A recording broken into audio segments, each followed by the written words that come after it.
গতকাল আমরা শ্রী গুরুতত্ত্ব, ব্যাস পূজা ইত্যাদি সম্বন্ধে বৈষ্ণবগণের নিকট থেকে বহু কথা শ্রবণের সুযোগ পেয়েছি। আজ আমাদের আলোচ্য বিষয় শ্রী গুরু পরম্পরা ও সম্প্রদায় প্রণালী। অনেকেই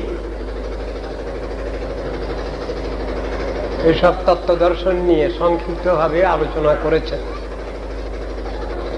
বিষয়টি খুব গুরুত্বপূর্ণ এবং দার্শনিক বিচার। তথাপি সংক্ষিপ্তভাবেই আমাকে দিগদর্শন করতে হবে।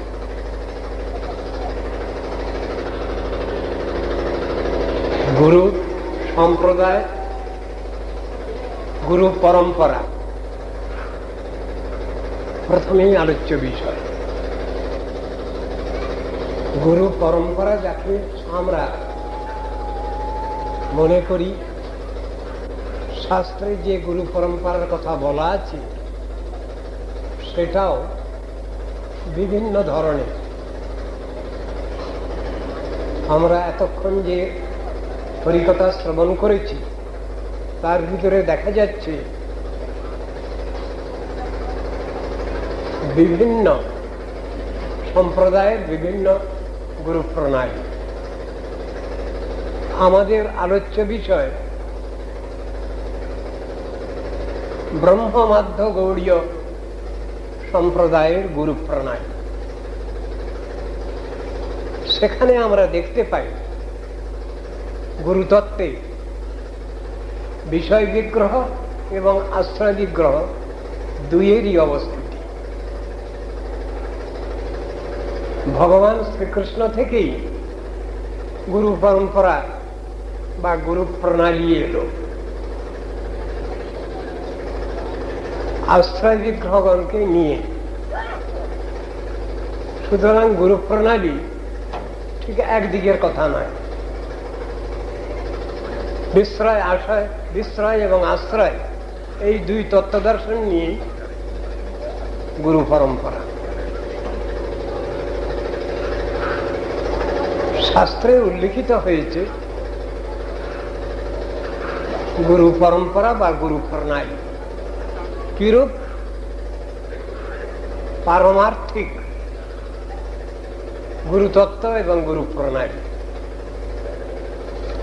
সাধারণভাবে সহজিয়া সম্প্রদায় এবং অন্যান্য সম্প্রদায়ে যে গুরু প্রণালীর বিচার করা হয় তার মধ্যে জাগতিক বিচারেরই বহু মানন আমরা লক্ষ্য করি। শিষ্য পরম্পরা এবং সন্তান পরম্পরা একটা বিচার।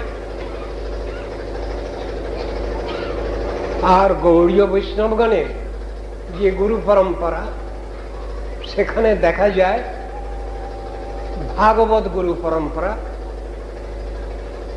বলে একটা কথা লেখা আছে। গুরু পরম্পরা এবং ভাগবত গুরু পরম্পরা, এতে তাহলে পার্থক্য কি বা বৈশিষ্ট্য কি? সহজেই প্রশ্ন আসে।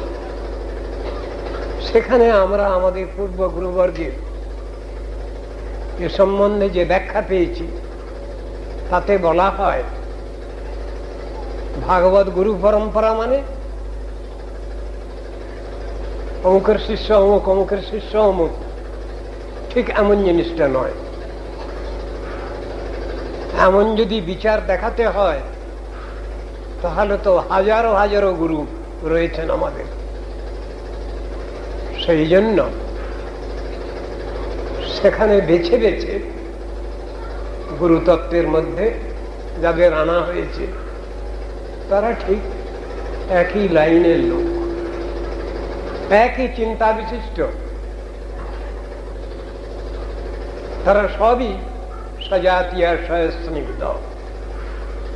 সেই ব্যাখ্যা দেওয়া হয়েছে ভাগবত গুরু পরম্পরার মধ্যে।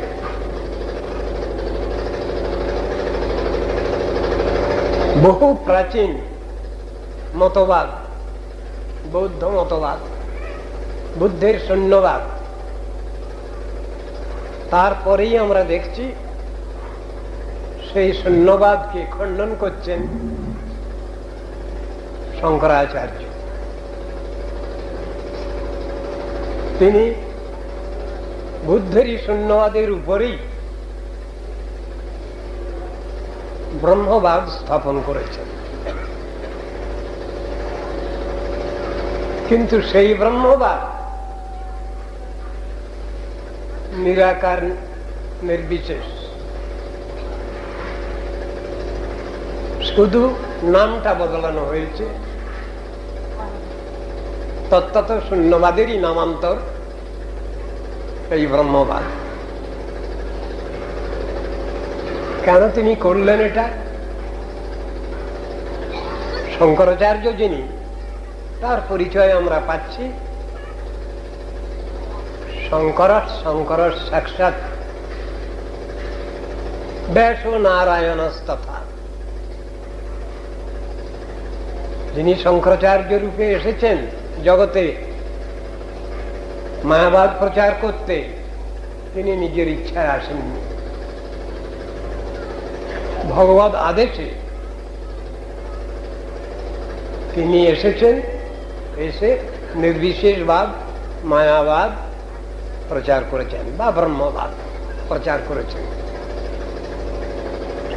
তত্ত্ববস্তু তিনি স্বয়ং শিব, ভক্ত তত্ত্ব, বৈষ্ণব তত্ত্ব, বৈষ্ণব শ্রেষ্ঠ তত্ত্ব, এই কথাই আমরা পাচ্ছি। বিষয় বিগ্রহ শ্রীকৃষ্ণের পরেই দেওয়া হচ্ছে ব্রহ্মা, তারপরেই দেওয়া হয়েছে নারদ ঋষি, তারপরেই দেওয়া হয়েছে বাদরায়ণ ঋষি, কৃষ্ণদ্বৈপায়ন বেদব্যাস। শ্রীকৃষ্ণ ব্রহ্মদেবর্ষি, বাদরায়ণ সঙ্গকান, শ্রীমধ্য শ্রীপদ্মনাভ, শ্রীমন্দ্রী হরি মাধবান। এই আমাদের গুরু পরম্পরা, ব্রহ্ম মাধ্য গৌড়ীয় সম্প্রদায়, এটা আমাদের সম্প্রদায়ের পরিচয়। ব্রহ্মাকে পেলাম, মধ্যাচার্যের কথা এলো তারপরে।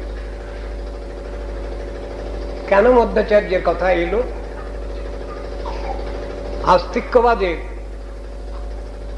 পূর্ণ দর্শন প্রচার করেছেন তিনি। শঙ্করের ব্রহ্মবাদ খণ্ডন করেছেন বৈষ্ণবাচার্যবর্গ। সেখানকার হিসাবে আমরা দেখছি সম্প্রদায় প্রণালীর মধ্যে এই সম্প্রদায়ের অনুগত যদি কেউ নন, তার শিক্ষা দীক্ষা সবই কিছু বিফল। পদ্মপুরাণ জিনিসটা ব্যাখ্যা করছেন, সম্প্রদায় বিহীনা যে মন্ত্রাস্তে বিফলা মতা। সম্প্রদায় বিহীন, সৎ সম্প্রদায় বিহীন যে মন্ত্র, সেটা বিফল হয়। কেন বিফল হয়? তার লাইনটা ঠিক নেই, সেই জন্য বিফলতার কথা আসছে এখানে। তার জন্য ভগবানের কি ব্যবস্থা? অতাক্কনৌ ভবিষ্যন্তি চত্বারো সম্প্রদায়িন। ভবিষ্যন্তি ক্রিয়াপদটা, বচনটা এবং তার কালটা নির্ণয় করছেন ভবিষ্যন্তি, হবে। শাস্ত্রে এমন বহু কথা বলা আছে, কোথাও কোনো ঘটনা ঘটে গেছে সেখানেও ভবিষ্যতি শব্দ ব্যবহার হয়েছে, আবার কোথাও ব্যবহার হয়েছে লিট, ঐতিহাসিক বর্তমান কাল। সমস্ত শাস্ত্রের ভিতরে এমন ব্যবহার আছে।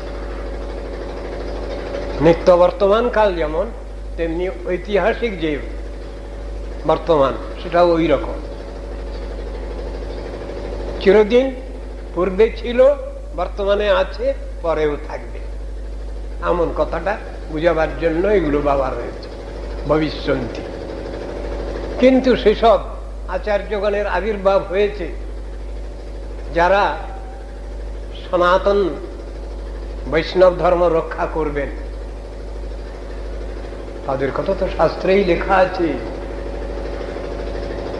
কোন মানুষ কিছু কল্পনা করে তো এগুলো লেখেনি। ভগবদ আদেশ, ভগবানের বাণী, সেই হিসাবে গুরুবর্গ তারা আত্মপ্রকাশ করেছেন ভগবদ ইচ্ছাক্রমে।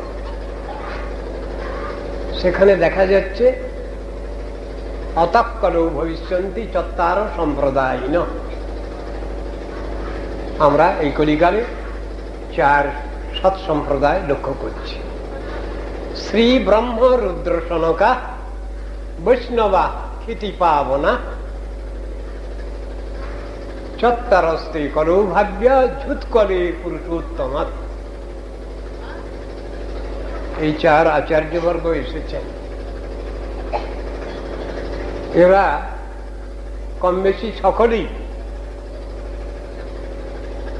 মায়াবাদ, নির্বিশেষবাদ, ব্রহ্মবাদ খণ্ডন করেছে। শিব ঠাকুর পরম বৈষ্ণব, তারপরেই আদেশ হয়েছিল ভগবানের, আমার ভক্তগণকে কষ্ট দিচ্ছে নরেশ্বরবাদী, শূন্যবাদী, বভীশ্বরবাদী, জীব ব্রহ্মৈকবাদী, এরা সবাই আমার ভক্তগণকে কষ্ট দিচ্ছে উল্টো পাল্টা কথাগুলো বলে। তুমি এদের মোহিত করো। ভগবানের আদেশ। কিন্তু শিব ঠাকুর স্বয়ং বৈষ্ণব শ্রেষ্ঠ, তিনি ভগবানের বিরুদ্ধ কথা কি করে বলবেন? অনেক কান্নাকাটি। ভগবান বললেন, ওসব কথা চলবে না, তোমার আমার নির্দেশ তোমাকে পালন করতেই হবে, এ সম্বন্ধে তুমি উপযুক্ত ব্যক্তি।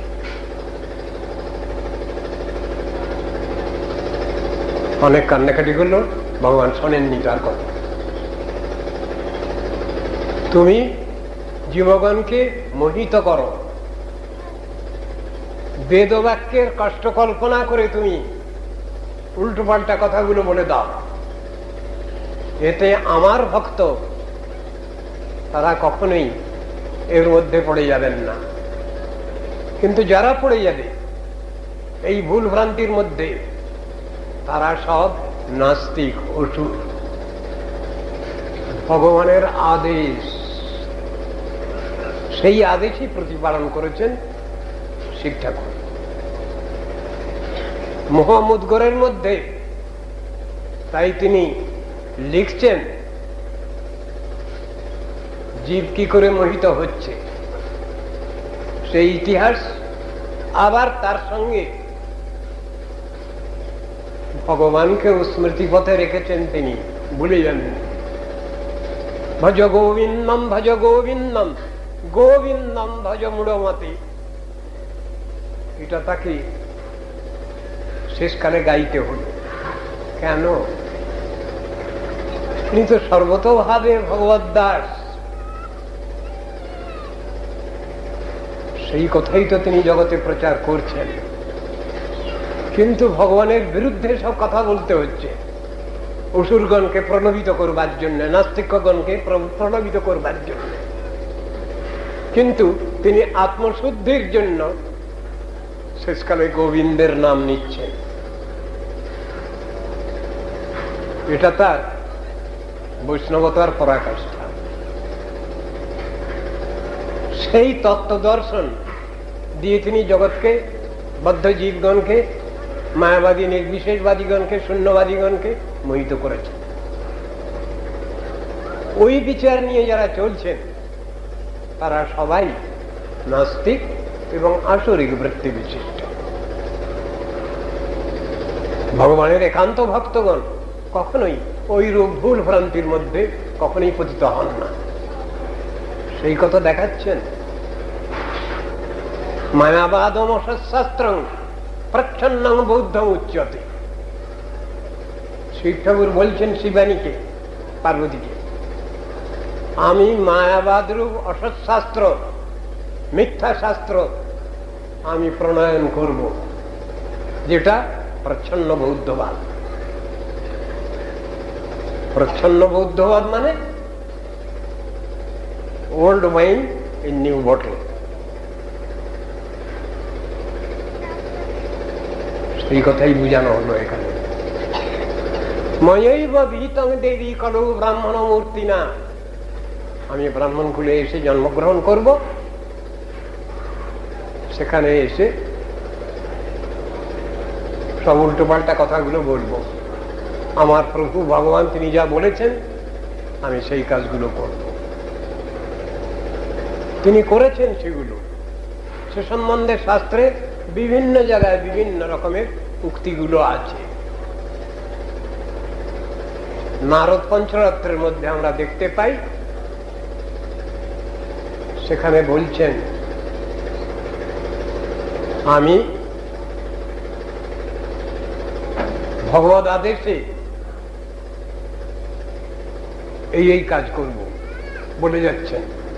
সাগময়ী কল্পিত সঞ্চ জনানবাদ বিমুখান করু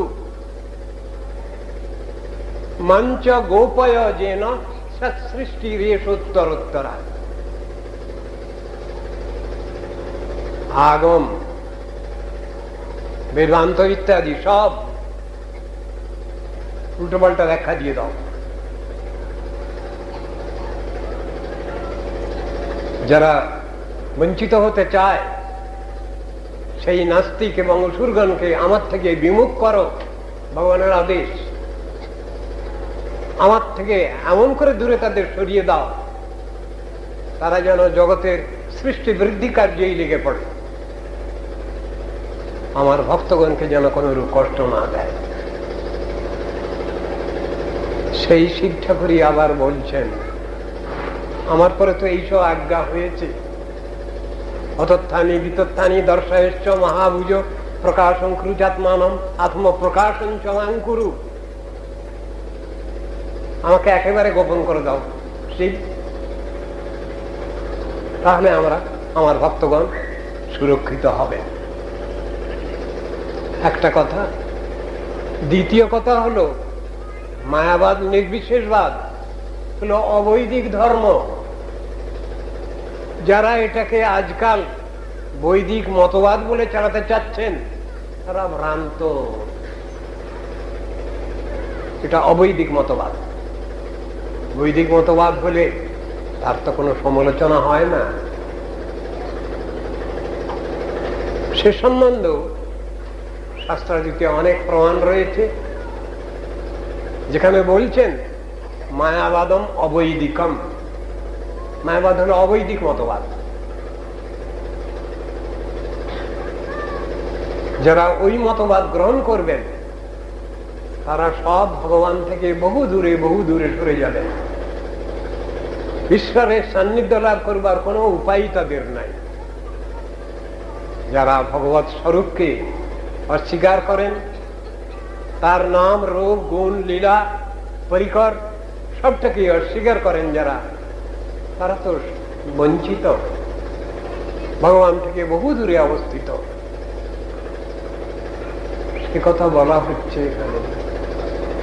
তাই এই যে চার সম্প্রদায়, সৎ সম্প্রদায় আচার্য এলেন চারজন, এদের সম্বন্ধে বলা হলো রামানুজং শ্রী শ্রীচক্রে। শ্রী লক্ষ্মী দেবী তিনি রামানুজকে তার সম্প্রদায় প্রবর্তক আচার্য বলে মেনে নিলেন। মধ্যাচার্য চতুর্মুখ, চতুর্মুখ ব্রহ্মা, তিনি মধ্যাচার্যকে তার সম্প্রদায় প্রবর্তক আচার্য বলে মানলেন। শ্রী বিষ্ণু স্বামী নং রুদ্র,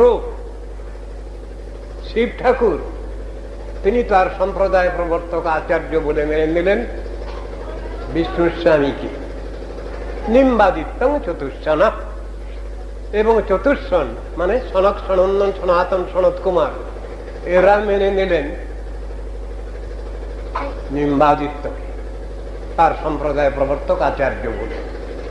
তো এরা সবাই শূন্যবাদ, মায়াবাদ, নির্বিশেষবাদ, যত নাস্তিক্যবাদ আছে তার খণ্ডন করে গেছেন এরা।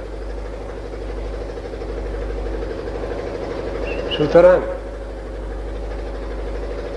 তত্ত্বদর্শনটা এরা প্রকাশ করেছেন, ভগবানের স্বরূপ, বিষয়, আশ্রয়, এসব তত্ত্বদর্শন তারা প্রতিষ্ঠা করেছেন। সম্বন্ধ, অভিধেয়, প্রয়োজন, এই ত্রিবিধ তত্ত্ব তারা স্থাপন করেছেন। বৈষ্ণবাচার্য বর্গে প্রতি এই নির্দেশ ছিল। সেখানে আমরা দেখতে পাই মূল মালিককে বাদ দিয়ে কিছু নয়, তার স্বরূপকে অস্বীকার করে আমাদের কোনো অস্তিত্ব থাকছে না, আমাদেরও অস্তিত্ব বিপন্ন হয়। নাস্তিক, আসুরিক বিচার সম্পন্ন ব্যক্তিগণ তারা কখনোই ভগবানের সৎস্বরূপ কখনোই স্বীকার করেন। এইটাই তাদের দুর্দশার বিষয়। আস্তিক্যবাদী ঋষিগণ, এই আচার্যগণ, এরা সব ভগবানের শ্রীনাম, রূপ, গুণ, লীলা, পরিকর, বৈশিষ্ট্যের কথা আমাদের কাছে জানিয়েছেন। নিত্য, ভগবান নিত্য, তার সেবক নিত্য, তার সেবা নিত্য, সেই কথাই জানিয়েছেন। মায়াবাদী নির্বিশেষবাদীদের মতে জ্ঞান, জ্ঞেয়, জ্ঞাতা, ত্রিকুটি বিনাশের কথা আছে, অর্থাৎ সবাই ব্রহ্ম। তাদের বিচার সোহম, আমি সেই ভগবান, অহং ব্রহ্মাস্মি, আমি ব্রহ্ম।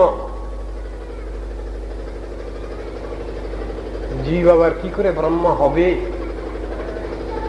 এসব তত্ত্বগুলো সব খণ্ডন করেছেন নাস্তিক্যবাদ। শ্রীমদ মধ্বাচার্য একটা জায়গায় বলছেন,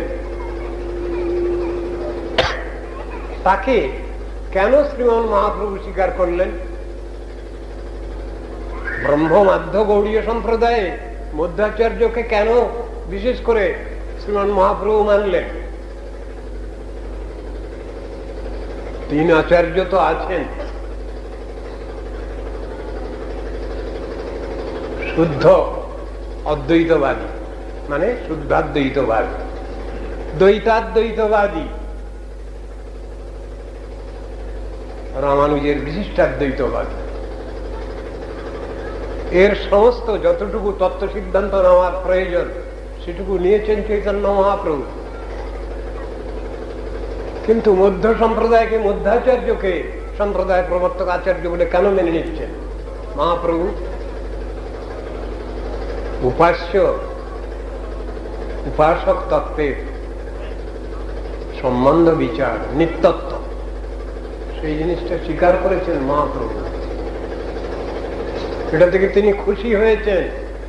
বাস্তব তত্ত্ব দর্শনকে মানতে গেলে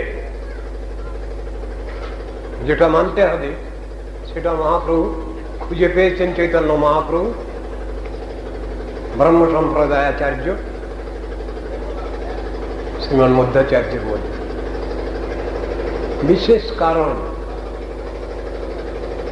এই জিনিসটা খুব পরিষ্কার ভাবে কেউ বুঝাতে পারেননি। ভগবত তত্ত্ব এবং জীবতত্ত্বের মধ্যে যে ভেদ এবং অভেদ, শুদ্ধ দ্বৈতবাদ, দ্বৈতবাদের মধ্যে নাস্তিকতা নেই, কিন্তু শুদ্ধ দ্বৈতবাদ, এটা হলো মধ্যাচার্য। মহাপ্রভু খুব খুশি হয়েছে, যেটুকু অসম্পূর্ণতা ছিল সেটি তিনি পূর্ণ করে অচিন্ত ভেদাভেদ সিদ্ধান্ত তিনি প্রকাশ করেছেন, প্রচার করেছেন।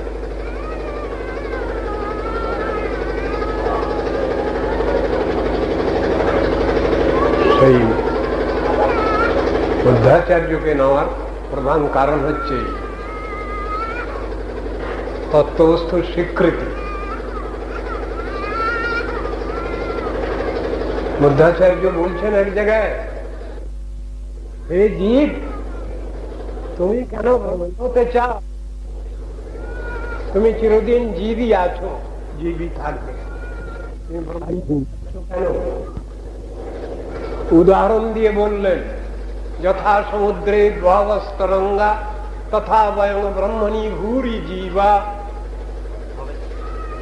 ভবেত তরঙ্গ ন কদাচিদবধি তং ব্রহ্ম কস্মাৎ ভবিতাসি জীব। জিনিসটা বুঝাচ্ছেন, ভগবান হচ্ছেন অঙ্গী আর অঙ্গ হচ্ছে জীবাত্মা। সমুদ্রে যেমন অনেক ঢেউ আছে, ঢেউগুলো যদি বলে, তরঙ্গগুলো যদি বলে আমরাই সমুদ্র, হবে না কথাটা। সমুদ্র যদি বলে তরঙ্গ আমার, কথাটা ঠিক। এসব উদাহরণ দিয়ে তিনি ব্রহ্মবাদীদের মতবাদ খণ্ডন করেছেন। সেই তত্ত্ব দর্শনটা খুব ভালো করে বুঝিয়েছেন।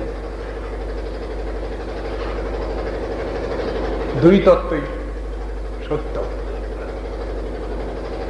ভগবানের সঙ্গে মিলও আছে, আবার অমিলও আছে। মিল আছে কোথায়? ভগবান সচ্চিদ আনন্দময় বস্তু, জীবাত্মাও সচ্চিদানন্দ বস্তু, এখানে মিল আছে। পার্থক্য কোথায় আছে? শ্রী ভগবান পূর্ণ চৈতন্য, জীবাত্মা অনুচৈতন্য।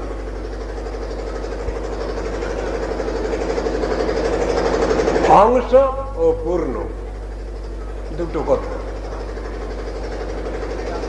এখানে ভেদ আছে। এখানে ভেদ ও নিত্য, অভেদ ও নিত্য, দুটোই বিচার করেছেন চৈতন্য মহাপ্রভু। এই জন্যই ব্রহ্ম সম্প্রদায়কে স্বীকার করেছেন। আমাদের পরিচয় তাই, আমরা কোন সম্প্রদায়ভুক্ত? ব্রহ্ম মাধ্য গৌড়ীয় সম্প্রদায়ভুক্ত।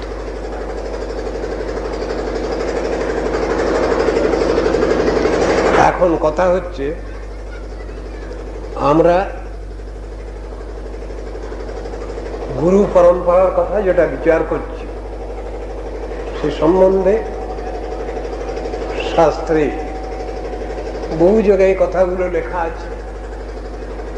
পরম্পরা বিষয়ে আমরা সেইটাই অনুসরণ করি। প্রাকৃত জগতে সহজিয়াগণ যে গুরু প্রণালী বলেন, সেটার মধ্যে ফাঁক আছে অনেক। তত্ত্ব দর্শনের মধ্যে ভেদ আছে, অসম্পূর্ণতা আছে। তত্ত্ব দর্শন কাকে বলবো? তত্ত্বজ্ঞান কাকে বলবো? সব্রহ্মবিদ্যা সর্ববিদ্যা প্রতিষ্ঠান অথর্বায় জ্যেষ্ঠ পুত্রায় প্রাহ। ব্রহ্মাজি